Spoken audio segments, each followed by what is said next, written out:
Hello बच्चों, कैसे हो आप लोग। बच्चों, आज का जो हमारा टॉपिक है वो एक योगा एंड लाइफस्टाइल। जैसा कि मैं आपको पहले क्लास में बता चुका हूँ योगा एंड लाइफस्टाइल के बारे में। आसन से कौन कौन सी डिजीज़ हम प्रिवेंट कर सकते हैं और कहाँ से ये स्टार्ट हुआ, इसमें क्या क्या चीज़ें हैं, प्राणायाम क्या है, क्रिया क्या, ये सारी चीज़ें मैं आपको पहले क्लास में बता चुका हूँ। तो आज जो हम बात जो करेंगे वो है डिजीज़, जो कॉमन डिजीज़ेज आज प्रेजेंट टाइम में हो रही है, उससे हम कैसे रोक सकते हैं with the help of yoga आसन। ठीक है ना। तो इसमें सबसे पहला है आपका ओबेसिटी। ओबेसिटी आप जानते ही हैं, आप सभी को मालूम होगा कि ओबेसिटी प्रेजेंट सिनेरियो में एक तरीके से कह सकते हैं कि जब आप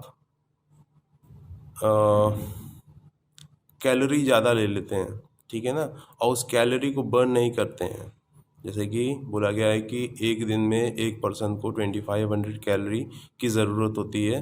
अगर आपने 2500 कैलोरी ले ली, ठीक है ना, लेकिन आपने उसे आप उस पर वर्क नहीं किए, उस कैलोरी को बर्न नहीं किए, तो होगा क्या कि वो कैलोरी इकट्ठा होते होते वो फैट में कन्वर्ट हो जाएगी और वो आपके बॉडी में हर जगह स्टोर हो जाएगी।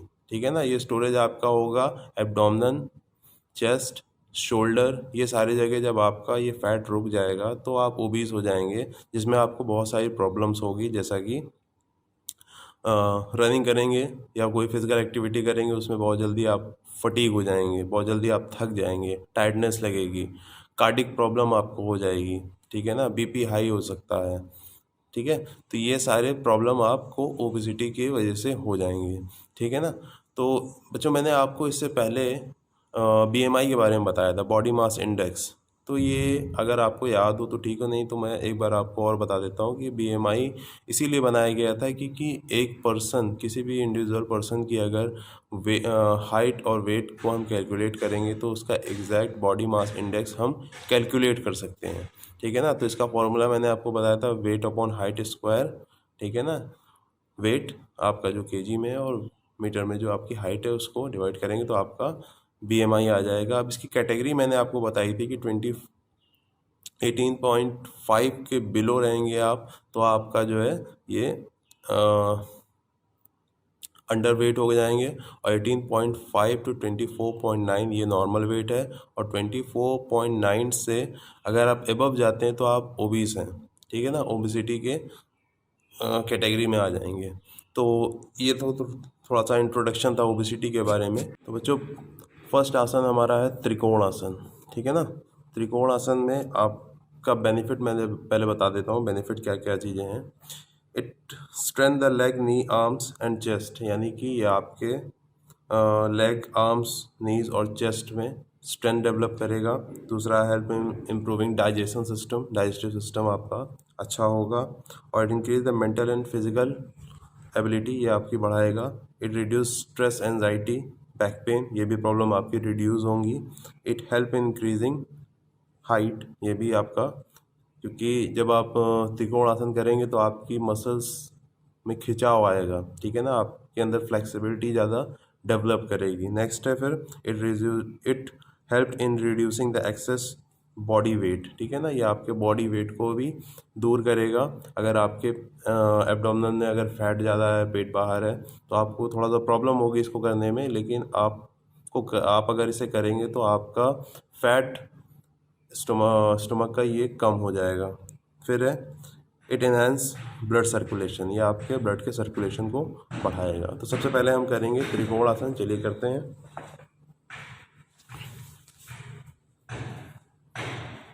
करना क्या है आपको फीट अपार्ट, कम से कम इतना डिस्टेंस आपको रखना है पैरों के बीच में। ठीक है ना।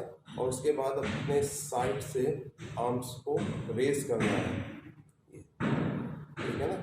इस पोजीशन में आप खड़े हो जाएंगे। ठीक है, ये पोजीशन हो गई।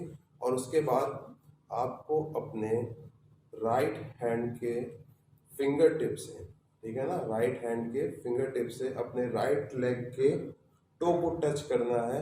और जब आप टच करेंगे तो आपका जो नीज है, ठीक है ना, ये नीज जो है आपकी स्ट्रेट रहेगी, इसे बेंड नहीं करना है इसे। ठीक है ना। और आपका जो हेड होगा उसकी पोजीशन ऊपर की तरफ रहेगी, हाथों को स्ट्रेट ऐसे रखना है और इस पाम को आपको देखना है। ठीक है ना। तो मेरे साथ कीजिए, sideward raise, good. Now bend, right side, slowly and deep inhale, touch and hold this position for 5 to 10 seconds. Now relax, down, again raise। अब आपको अपने लेफ्ट हैंड के फिंगर टिप से अपने लेफ्ट लेग के टो को touch करना है, ठीक है ना। सेम प्रोसीजर लेकिन अल्टरनेट हम करेंगे, ठीक है। Down,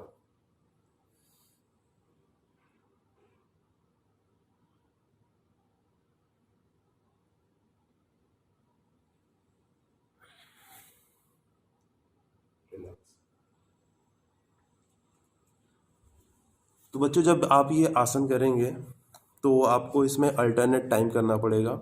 approximately 5 time right side से कर लीजिए, 5 टाइम लेफ्ट साइड से। तो जिससे आपका जो है ये आप जब करेंगे तो आपका पूरा प्रेशर इस पर और आपके काफ और थाई मसल्स पे ज़्यादा पड़ेगा, आपके शोल्डर्स में खिंचाव आएगा, ठीक है ना। तो ये सारी चीज़ें त्रिकोण आसन में होंगी।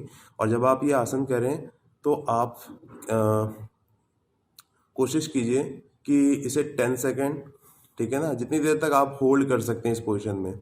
इस पोजीशन को आप जितना होल्ड करेंगे उतना आपके लिए अच्छा है, फ्लेक्सिबिलिटी बढ़ेगी, मसल्स आपकी स्ट्रेंथ डेवलप होगी उसमें, ठीक है।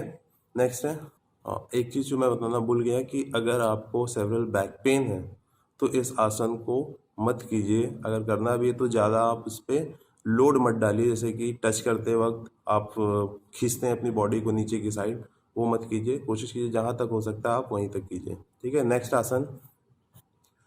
आसन है हमारा पद हस्त आसन, ठीक है ना। ये आसन आप लोगों ने स्कूल में भी किया है, जब मैं पीटी कराता हूँ तो पीटी के टाइम एक पीटी होती है जिसमें आपको फॉरवर्ड बेंडिंग करनी रहती है और अपने नीज को स्ट्रेट रखना रहता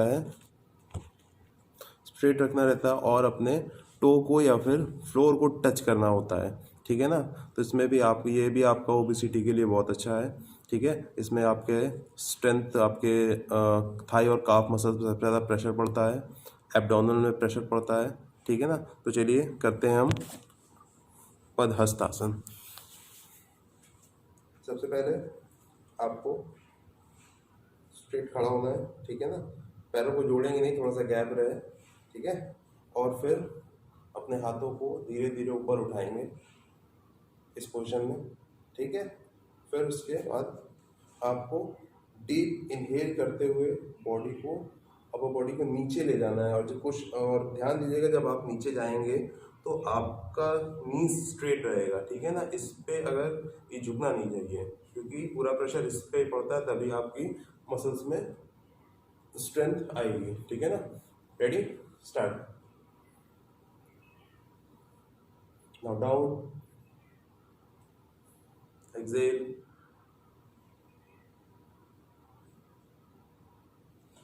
अगर आप कोशिश करिए, अगर फ्लोर टच हो जाए तो ज़्यादा अच्छा है। अगर नहीं हो पाता तो आप अपने फिंगर टिप से अपने टो को टच कीजिए, इस ऐसे।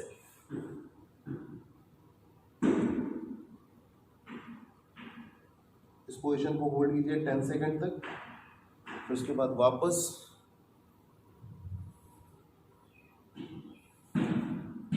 इनिशियल पोजीशन पे, ठीक है ना। कोशिश कीजिए, अगर कर लेते हैं तो आप अपना फोरहेड भी अपने नी से टच करा सकते हैं, ठीक है ना। फिर से एक बार करते हैं, डाउन, होल्ड,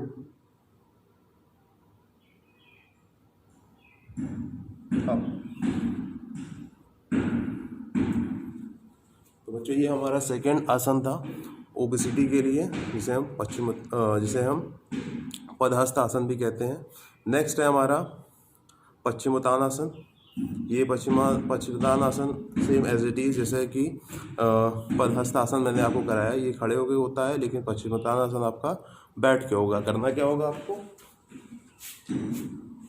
आप ऐसे बैठेंगे, ठीक है ना। और बैठने के बाद हाथों को ऊपर करके सीधे अपने टो को टच करेंगे इस पोजीशन पे, ठीक है ना। सेम वही कंडीशन रहेगी, आपके थाई और काफ पे प्रेशर आएगा, आपके एब्डोमिनल प्रेशर आएगा, आपके आर्म्स में प्रेशर आएगा, ठीक है।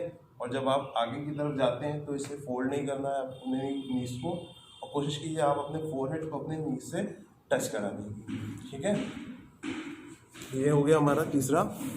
नेक्स्ट है हमारा वज्रासन। वज्रासन, जैसा कि बोला जाता है कि वज्रासन हमारा एक ऐसा आसन है जो हम खाना खाने के बाद भी कर सकते हैं, ठीक है ना।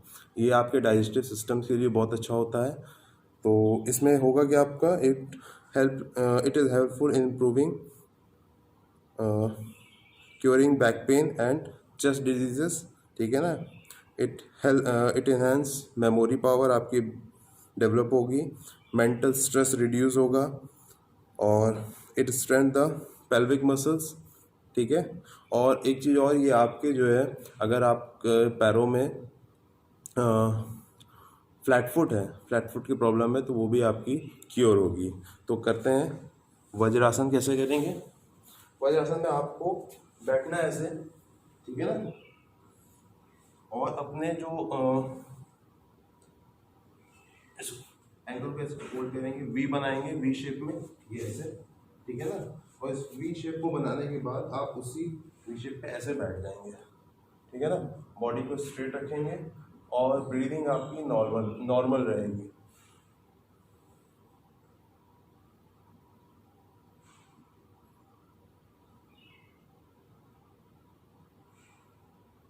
होल्ड कीजिए इस आसन को 10 सेकंड और 20 सेकंड तक।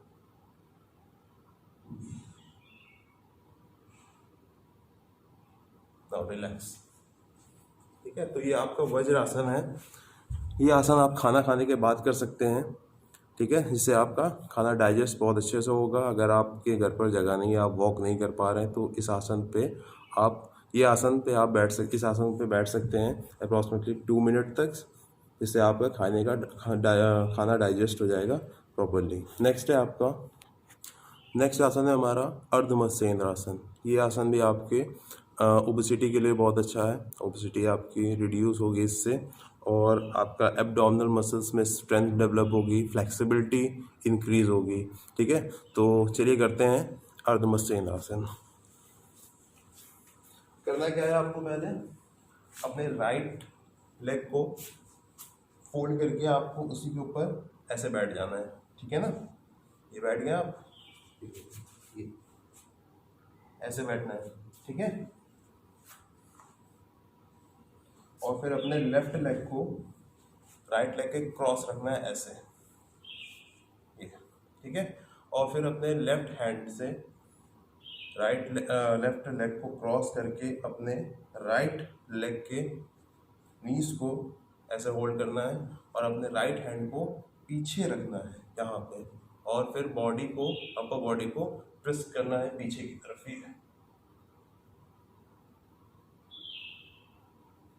इस पोजीशन में आप होल्ड कीजिए 10 सेकंड तक। जब आप करेंगे तो आपके एब्डोमिनल में खिंचाव महसूस होगा, आपके आर्म्स में खिंचाव महसूस होगा, आपके थाई और काफ मसल पर खिंचाव महसूस होगा। रिलैक्स। अब सेम पोजीशन आपको अपने लेफ्ट लेग से करनी है। लेफ्ट लेग पे होल्ड करके ऐसे बैठ जाइए, और फिर उसके बाद अपने राइट लेग को लेफ्ट लेग के क्रॉस ये रखिए, और फिर अपने राइट लेग के क्रॉस करके लेफ्ट लेग के नीज को ऐसे टच करके या पकड़ेंगे, और अपने लेफ्ट हैंड को पीछे की तरफ रखेंगे आप, ठीक है ना, और बॉडी को पीछे की तरफ घुमाएंगे।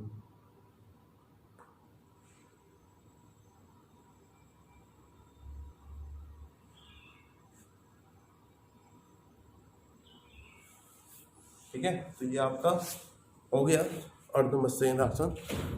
नेक्स्ट है, तो बच्चों मैंने अभी आपको 5 आसन बताए हैं ओबेसिटी के। आई होप आप इसे कीजिए और इससे सीखिए, ठीक है ना। मैंने इसीलिए आपको बोर्ड पर नहीं बताया कि आपको समझ में नहीं आएगा, मैंने करके बताया ताकि आप इस चीज़ को करिए और इससे सीखिए, ठीक है ना। क्योंकि जब आप खुद से करके कोई चीज़ सीखते हैं तो आपको वो चीज़ें याद रहती हैं, ठीक है ना। तो नेक्स्ट हम अगली क्लास में बताएंगे दूसरा जो हमारा डिजीज़ है। आज के लिए इतना ही, ठीक है। Thank you.